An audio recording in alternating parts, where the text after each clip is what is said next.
Hi everybody, Tim Knight here, Slope of Hope. A little market update. I want to start off with Nasdaq Composite for one reason only, which is the big round number thing is still going strong. Notice today's high, 3,000.11. How about that?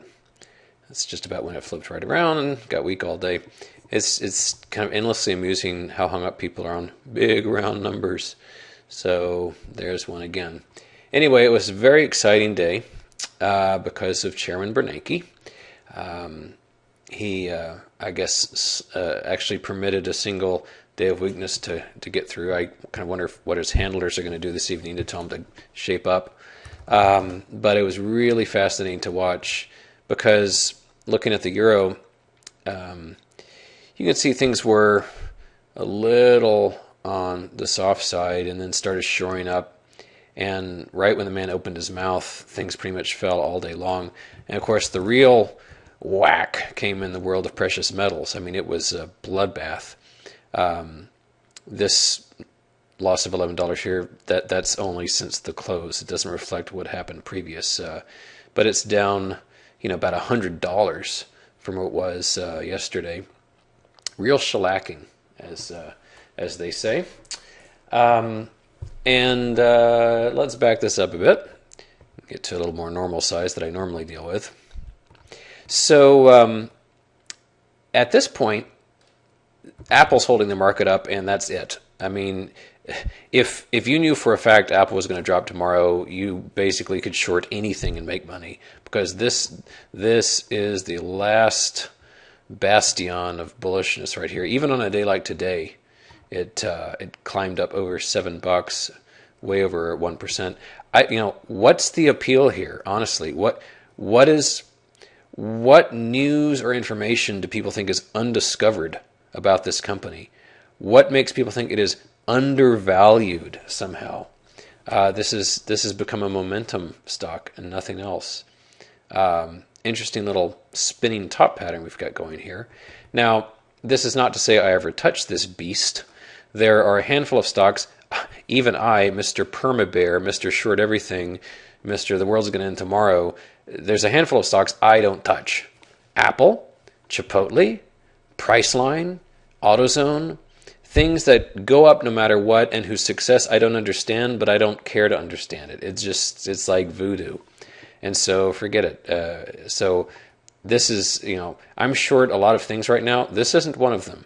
But I am saying that if the happy day comes that, it would take one disappointment in earnings to send the entire market crashing down. And I say again, if in April, when Apple announces their latest earnings for the quarter, it's a disappointment, the Dow will go down 400 points that day. I mean, this is it. This is all the optimism in one neat little apple-shaped package. So Apple continues to fascinate. As far as the thing it's powering, the NASDAQ 100, let's back this up to a 20-year daily chart, and you can see quite cleanly. Actually, there was nothing wrong with that monthly, but anyway, you can see quite cleanly how we did the NASDAQ, the dot-com crash, the housing bubble, the so-called Great Recession. God, that's a stupid name, but anyway, the Great Recession. And then the, what shall we call this? The central banker-fueled rally, I suppose. The sovereign debt rally. Give it any name you like. The Bernanke bubble. Whatever moniker we assign it, we are getting super uber duper close to the highest levels here.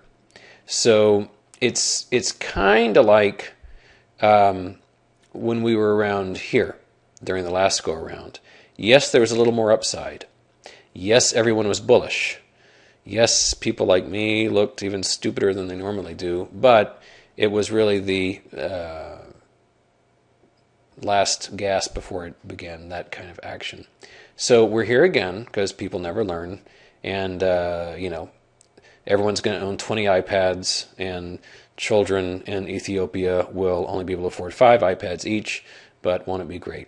So anyway, the Apple bubble, yes, it is a sight.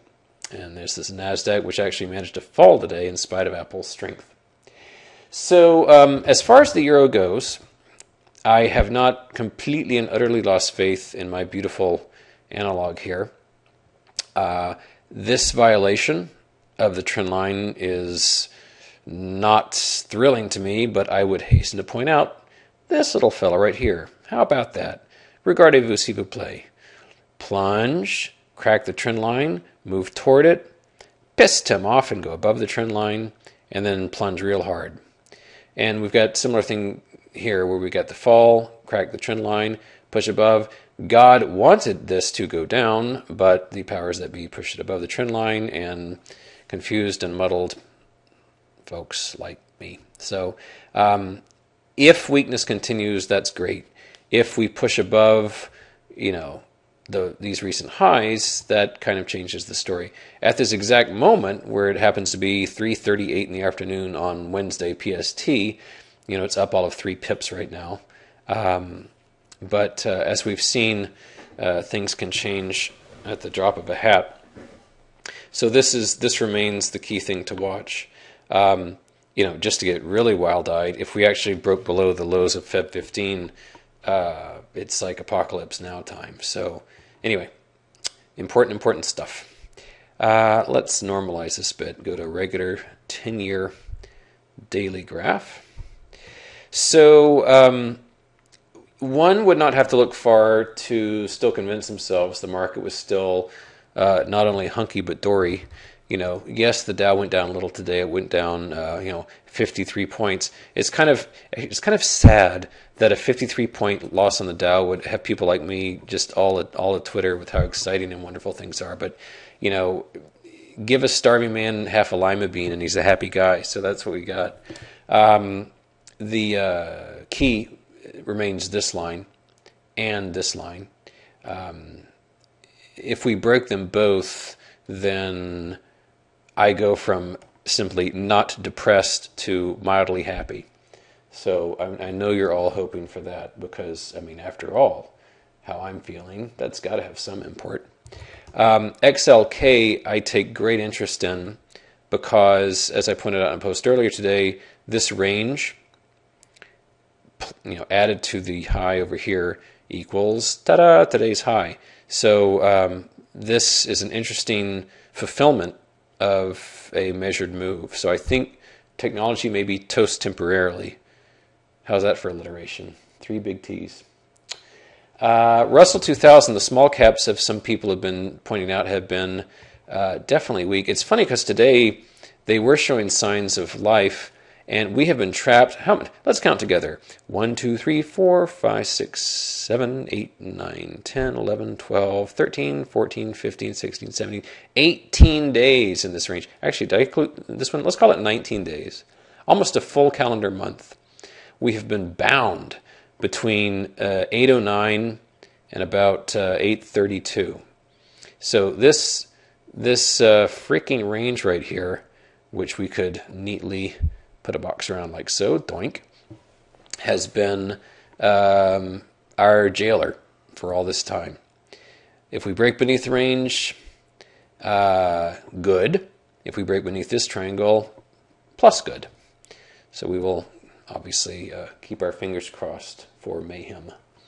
The XBD broker-dealer index likewise kind of fulfilled its destiny. You can see here just a kiss goodbye on that very important trend line, which I have not touched in quite some time. It's anchored to those 2 spots, so there's no rubber trend lines here.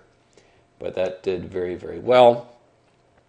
What else have I got to show? Oh yeah, Gold Bugs Index. Okay, if I still had a backbone, if I were not suffering from permanent post-traumatic stress disorder from the past 3 years, I would have shorted the living bejesus out of this when it was getting near 555. But shell-shocked as I am, I didn't, and watched GDX completely fall to pieces. But this is just a thing of beauty here. We have been in the lower half of this huge range since December 9. In spite of all the monkey business going on, we haven't gotten above this lower half. And as long as we stay beneath it, we still have a chance. And so the two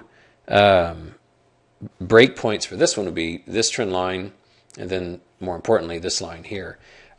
If the day ever comes that we break beneath this line, that's a big deal, because by definition that's the only thing that's going to make this sort of thing possible. But everything about this analog, which probably is top 3 analogs of all time in terms of my favorites, is still happily intact. But boy, was I upset with myself today for not having the gonads to short GDX. I did some day trades on it. Did better on XME, actually. I'm pleased to say I actually shorted XME before the mayhem began, and so that did better. XME is a little tiny bit more calm than GDX, but they tend to move in sync. So that one did well, and as you can see here, it's in worse technical shape than GDX. It's clearly broken that trend line. Anything else today? I don't know. Take a quick look at ZBH. I'm sort of fascinated by the fact that equities and bonds move lower today. I'd be thrilled if all assets started moving south at the same time, as opposed to having this inverse relationship they had for so long. But interesting stuff. Okay, well, anyway, one day is not a trend break. This was the first decent day in quite some time, but as we've so often seen, these things can be one-hit wonders. For myself, I remain completely short. I have increased my exposure to some degree. It's still not, pedal to the metal, but I've upped it to about 61%. No large positions, lots and lots of little positions, as is so often the case. And I'll just close by saying my one real winner today was FOE, Faro Corporation, which got hit real hard today, as you can see on, whoops, hello. Oh gosh, I completely screwed that up. What on earth? Okay. Yeah, all right, fine. Oh, nice way to end it, Tim. Completely stumble. Anyway, on big volume. Okay, bleh. All right, well, clearly it's time for me to wrap this up. I bid you adieu, and let's hope for more interesting times, in a good way, on Thursday and Friday.